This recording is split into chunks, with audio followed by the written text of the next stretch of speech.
Assalamualaikum warahmatullahi wabarakatuh. Rekan-rekan seperjuangan di tambak tradisional yang saya hormati dimanapun Anda berada. Apa yang ada di depan saya sekarang ini adalah keramba untuk penggelondongan benur.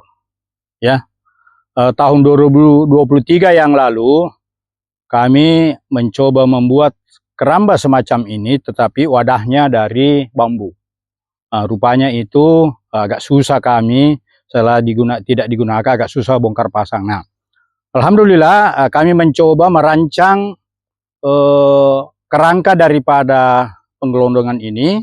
Ini terbuat dari pipa paralon 2 inch. Ya, kami gunakan yang kualitas AW ya supaya lama dipakai.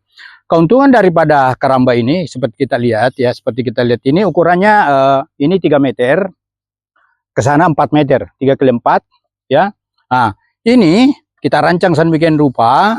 Ini bisa diisi nanti kalau misalnya sudah tidak digunakan, ini kita bisa lepas ya. Jadi ini sifatnya apa namanya? Bisa dibuka sini ya. Bisa bongkar pasang ya. Ataukah setelah misalnya kami gunakan ada kawan lain di tempat yang lain mau menggunakan, boleh. Karena ini tidak terlalu susah untuk memasangnya kembali. Nah, ini jaringnya ya, jaring kami rancang sedemikian rupa supaya nanti kalau dalam air ini nanti rencana kami pasang di sini ya, ini tetap tegak ya. Jadi di bawahnya ini ada pengikat, jadi dia tidak, biasanya kan kalau kita menggunakan waring itu, biasanya dasarnya itu dia cembung ke atas sehingga itu kurang bagus ya. Nah, ini nanti kita rancang sedemikian rupa ya.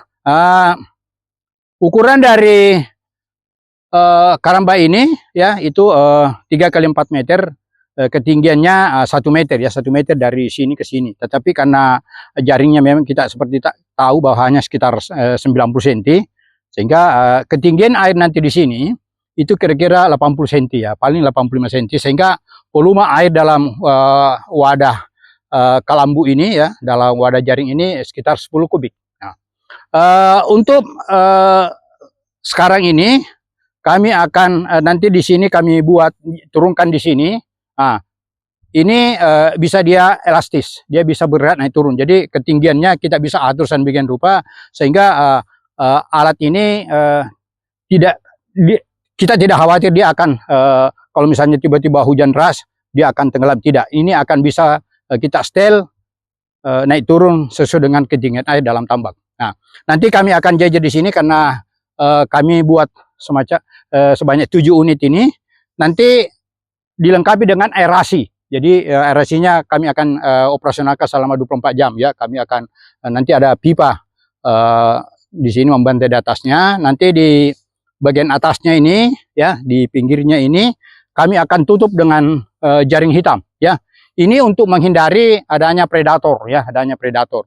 Saudara-saudara yang saya hormati, kenapa harus digelondongkan benur itu? Kita tahu bahwa tambak-tambak tradisional itu tentu tidak seperti dengan tambak-tambak intensif yang dimana daya dukungnya sangat bagus. Kalau sekarang ini tambak-tambak tradisional ini seperti kita tahu bahwa kadangkala penyakit itu datang biasanya umur sebulan ya, apalagi dengan wabahnya AHPND itu biasanya rata-rata sebulan sudah terjangkit. Nah, upaya yang kita bisa lakukan untuk menyiasati hal itu adalah mengelondongkan dulu benur di sini ya, mengelondongkan benur di sini.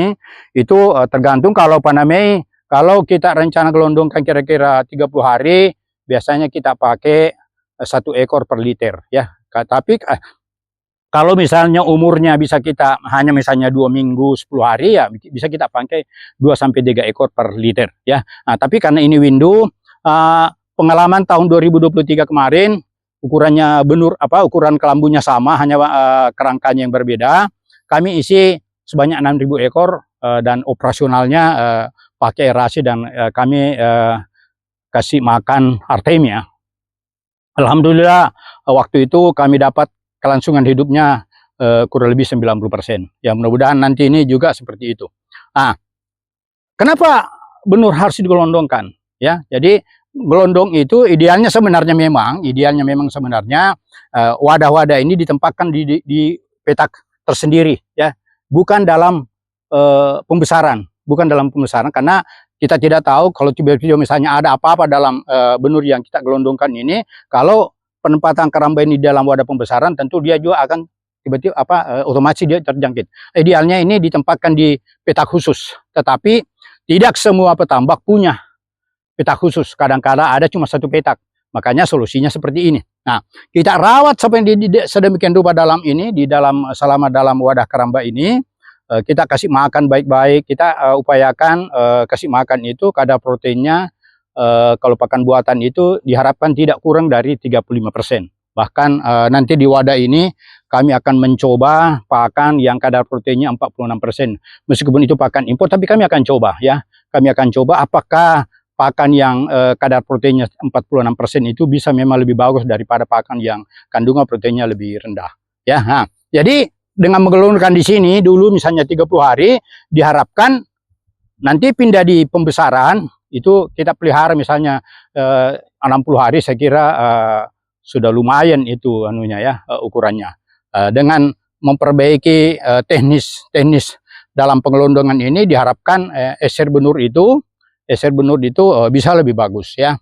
Mudah-mudahan metode ini bisa menjadi bagian dari solusi apa yang kita alami sekarang di tambak-tambak nasional. Mari kita bergandengan tangan menyatukan langkah demi terwujudnya probabilitas tambak-tambak nasional yang semakin hari semakin membagus. Sekian, assalamualaikum warahmatullahi wabarakatuh. Selamat siang, semangat.